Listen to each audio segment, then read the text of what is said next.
I have evaluated thousands of portfolios. I've hired hundreds of artists.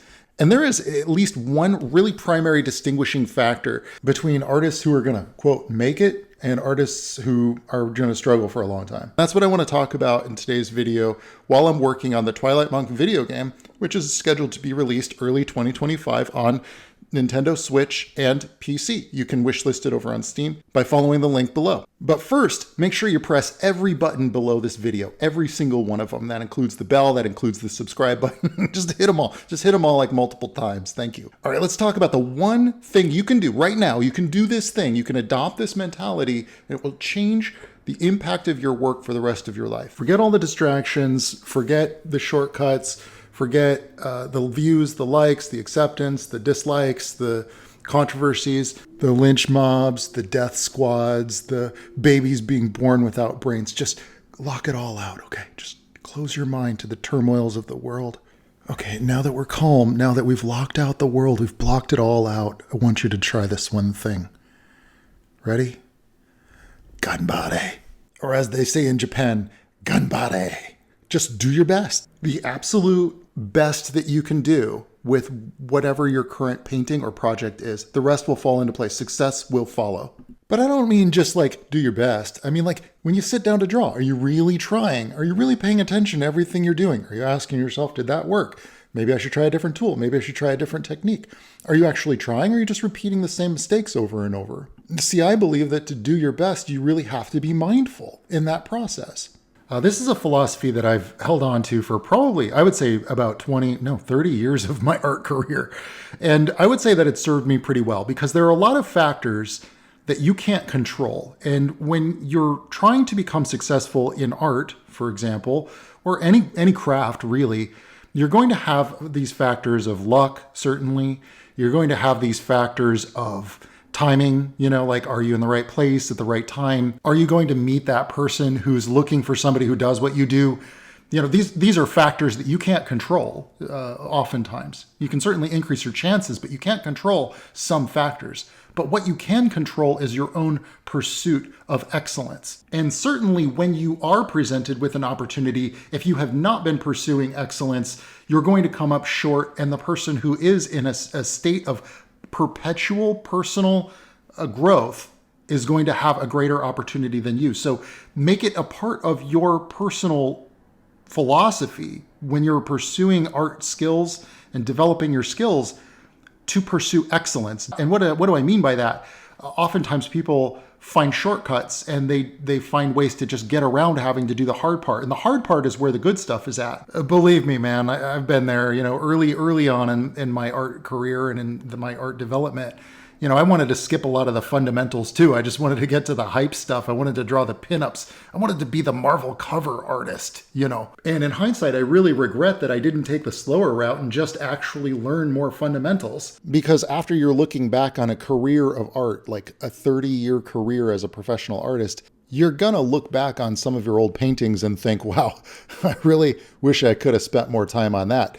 And this was contradictory to a lot of the things that I would be told by managers. Oh, just, hurry up, work faster, just, get it done. Production art, game development can sometimes really have an exceptionally challenging cycle. Like you have to churn over a lot of work, a lot of iterations very fast. And sometimes you get an art director or a producer that's only looking at the bottom line. They've got this much budget and they need it done. And of course they want high quality too. So you're always squeezed in the middle. You're stuck in the middle of that as a production artist. And while I do agree that that is very important, it's very important to make your deadlines. I don't think that you should ever sacrifice the quality. And in fact, to go one step further, I would say that it is the most important thing to your well-being, especially as we move forward into the new era that we're stepping into. I think it's the most important thing that you can do is to take pride in the work that you do. Instead of pursuing what is expedient and what is quick and shortcutted and easy, very successful people oftentimes will encourage or embrace the discomfort. And this is true with getting a six-pack or getting really fit. You have to really push yourself. You really have to struggle.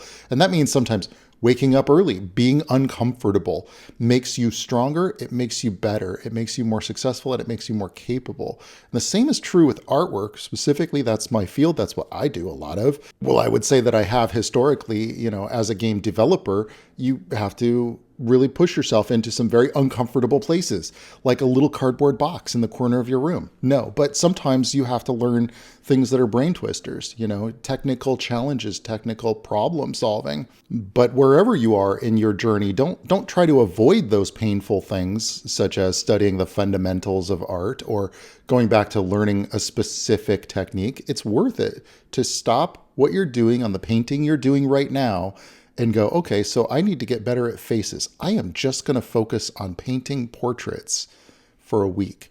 And that doesn't mean just spend 1 week on one portrait, unless, of course, if what you're doing is going in and going, okay, so I really want to get different skin tones. I'm going to do like studies for 3 hours just on this one skin tone. I really want to be able to paint people who have this kind of complexion.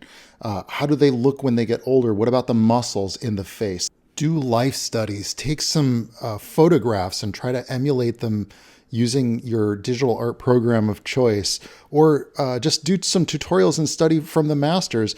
Anything that allows you to focus on that one thing at a time so that you don't feel overwhelmed. And this is really hard to do, believe me, I know. Because you want to dive into, like I just started painting Warhammer figures just for funsies. And there's so much to learn, so many techniques. And I realized I have to just focus on one technique at a time. Well, this is about doing your underpainting, or this is about doing your dry brushing. Whatever that technique is, focus on one technique at a time and try to understand it. Try to really grasp all of the concepts around it before you move on. Make that whole week just about that one thing and take notes. Even if you don't get there, it's something that you can feel proud of when you compare it to your older works.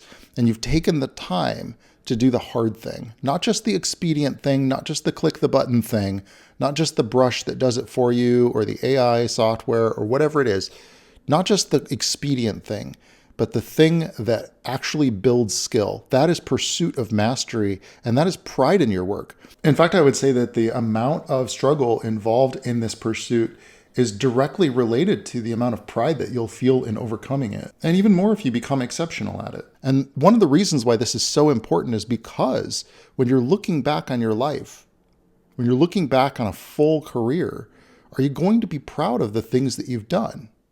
Or are you going to have something to tell your grandchildren? And the things that you can be proud of are the things that were challenges. They were things that you overcame. They weren't the things that were easy. We don't oftentimes in society, we don't really respect somebody who got something easily. We respect people who really struggled and pushed, and they made difficult decisions and they pushed through the challenges. Those are the people who earn other people's respect. And if you want other people's respect for whatever it is, then you're going to have to push yourself through the shadow. And I know some of you might be saying, well, they don't pay me well enough to care about this job. They don't pay me well enough to get my best. Well, it shouldn't be about what you get paid. It should be about the pride that you take in the work that you're doing. And here's why. I will give you an example. Let's say that you get hired to do a comic book cover, or you get hired to do a comic book short, like 8 pages or something. You do those 8 pages, and if the budget isn't there, with oftentimes comics, and especially if you're starting out, there's not much of a budget. I know this from my own experience, believe me. And so let's say that you do those 8 pages and you just do them in like no time flat, you kick them out and then they're done. It's not something that's noteworthy. It's just, you got the job done on the budget and there you go. Well, then there's probably not going to be a lot of new opportunities for you coming up. They might call you when they need like somebody to fill in, but you're not going to be their prize artist. You're not going to be the guy that they contact for their big jobs that are coming up. But even if you do that job, let's say that you do that job and you really put the care in and you do the most phenomenal job that you could possibly do. I mean, you're doing studies on the side, you're taking reference photos, you're really putting care into every frame, every panel, and how it's communicating the script, the story. And in the end, that comes out and it's noteworthy. That's what I call Ganbare. Okay, I call that hard Ganbare. And if you're going hard Ganbare, let me tell you something, man. it's going to be exceptional every time. And I admit, I mean, you know, when you're starting out, your first Ganbare is going to be pretty limp, okay? But that's just part of the process. But if you're going Ganbare for like a couple of years and everything you're doing is Ganbare, are you kidding me? How could you not be exceptional? It would be noteworthy because it's exceptional. You've reached for something exceptional. Then people can see that and immediately recognize the quality, and suddenly other people, maybe that job didn't pay you very well, but somebody else will look at what you're doing and they will say, we want to get you, so we will pay you more. And that's how you get more and more success as an artist, is by giving more than what is asked, not for your client, not for your boss, not for the money, but for yourself. And eventually you find those people who value you more because the work that you're doing is so exceptional. I've found that this is one of the most distinguishable factors when looking at people who become professionals and those who sort of continually strive to become professionals or talk about becoming a professional, but never quite make it their career. And that distinguishing factor is the desire, the personal pursuit for excellence, the personal pursuit and demand on themselves. I mean, I'm talking about people who wake up early to do a stream of their drawing every morning before they go and do their day job, okay? Whatever that day job may be. And some of these people that I'm talking about are already professionals. And the thing is about this personality type and about this philosophy is that even if you've already achieved what most people would consider a success, you're still pushing yourself.